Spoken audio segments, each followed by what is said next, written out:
वाशवश अच्छा हो अब अगर तुम कुछ दान धर्म कर डालो, उससे रोग का परिहार होगा। दान धर्म? पर मैं दूं क्या? मेरे पास तो कुछ भी नहीं। जो दान कर सको कर दो। उससे यदि रोग से मुक्त नहीं भी हो पाओगे तो भी स्वर्ग पाओगे।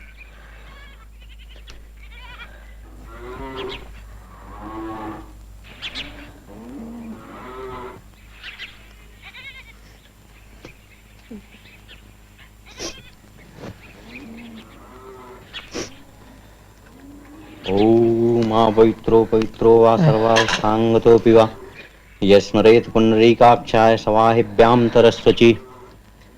अब यजमान जो भी दान में देना हो अपने मुंह से कह दो।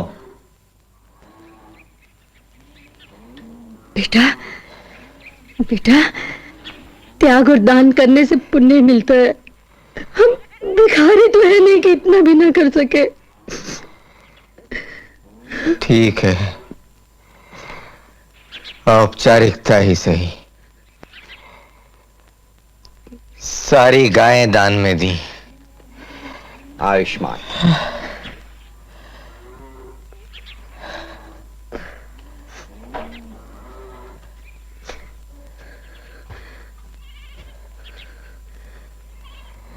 नचिकेता, वो सारी गायें ले आओ जो दूध नहीं देती। काफी संख्या है उनकी।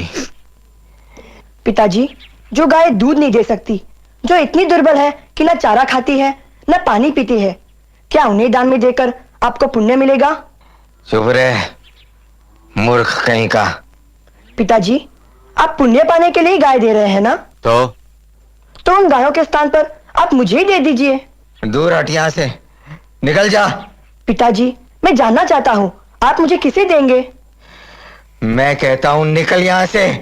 पिताजी, आप मुझे बताइए, आप मुझे दान में किसे देंगे? सुना नहीं तुमने?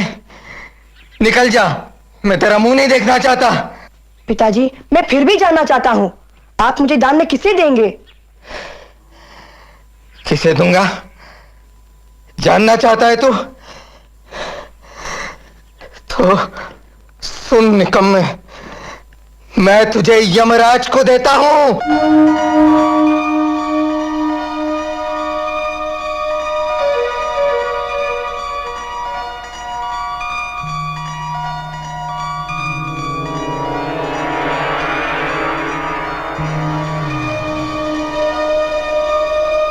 जा रहा हूं मैं, अनेक के आगे, अनेक के बीच। क्या हो सकता है आज यमराज का काम जो मेरे कारण पूरा होगा? जो कल जिंदा थे वह आज नहीं है, जो आज जिंदा है वह कल नहीं रहेंगे। कर्म धर्मा मनुष्य अनाज की दाने की तरह पकता है, झड़ जाता है और दोबारा पैदा होता है।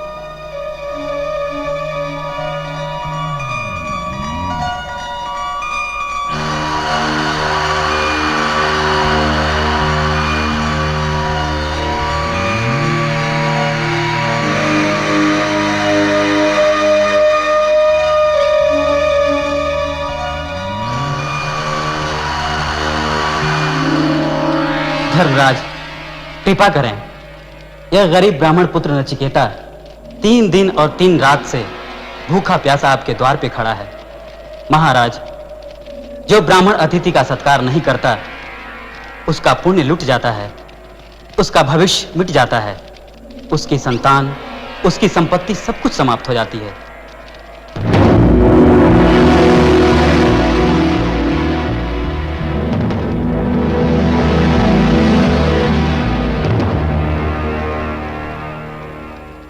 नचिकेता, तुम हमारे अतिथि हो। हम तुम्हारा 3 दिनों तक कोई स्वागत सत्कार नहीं कर पाए, इसका हमें बहुत दुख है। हम तुम्हें 1 दिन के लिए 1 वरदान के हिसाब से 3 वरदान देते हैं, मांग लो। यमराज, मुझे वरदान दीजिए कि मेरे पिता का क्रोध शांत हो और जब मैं लौटकर उनके चरणों में जाऊं वह प्रसन्न होकर मेरा स्वागत करे।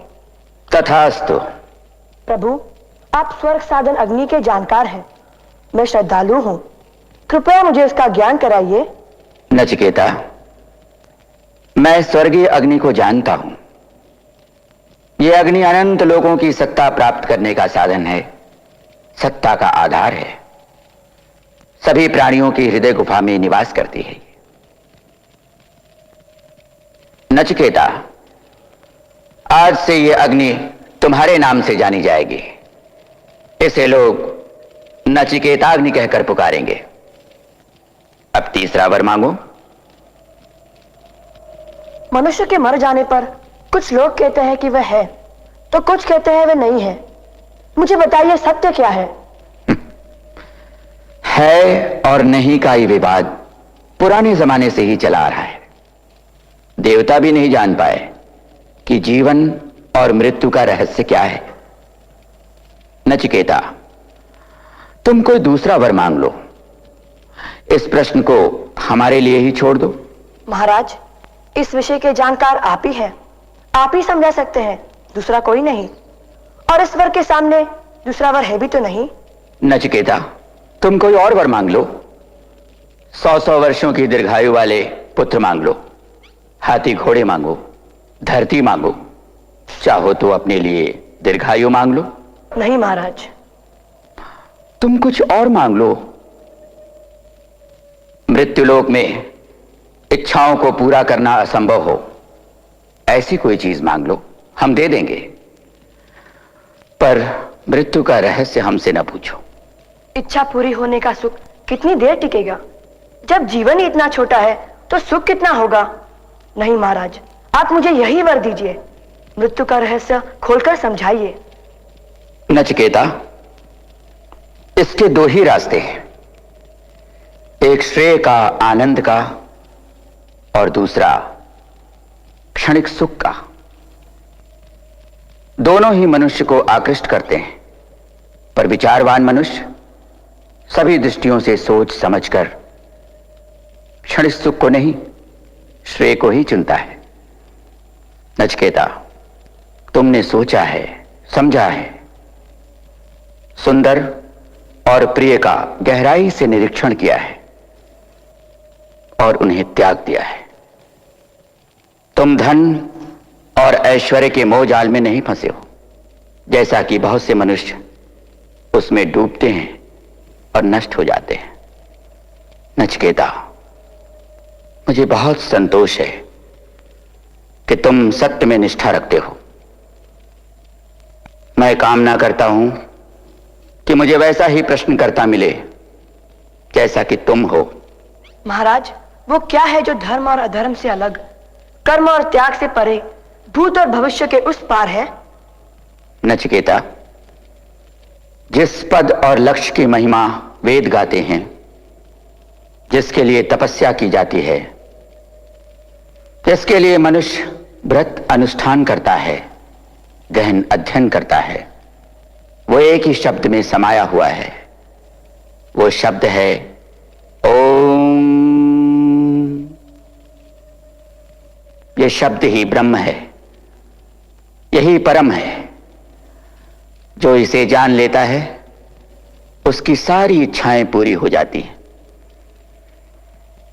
मुक्ति को प्राप्त करने का यह सबसे ऊंचा साधन है, सबसे बड़ी उपासना है।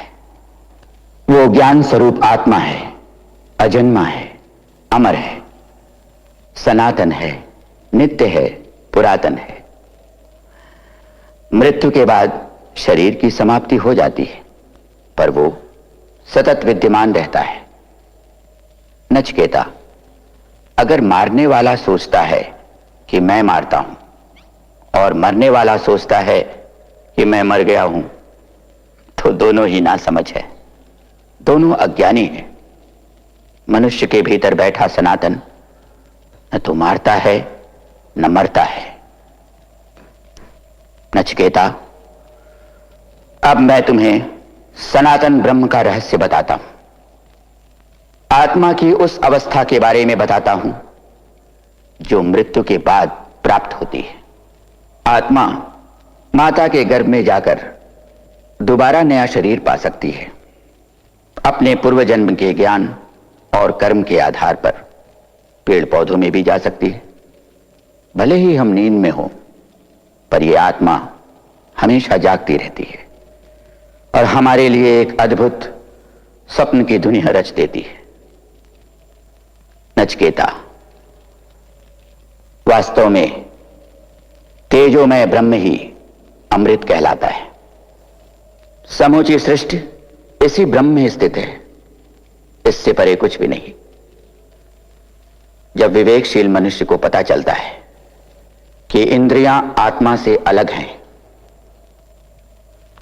इसका उदय और अस्त उसी पर निर्भर करता है, तो उसका शोक जाता रहता है। नचिकेता, इंद्रियों से बड़ा है मन, मन से ऊंची है बुद्धि, बुद्धि से महान है आत्मा, और आत्मा से ऊंचा है अव्यक्त, और अव्यक्त से भी बहुत बड़ा है पुरुष। वो पुरुष जो सर्वव्यापी है, उसका न कोई चिन्ह है, न आकार, न कोई लक्षण।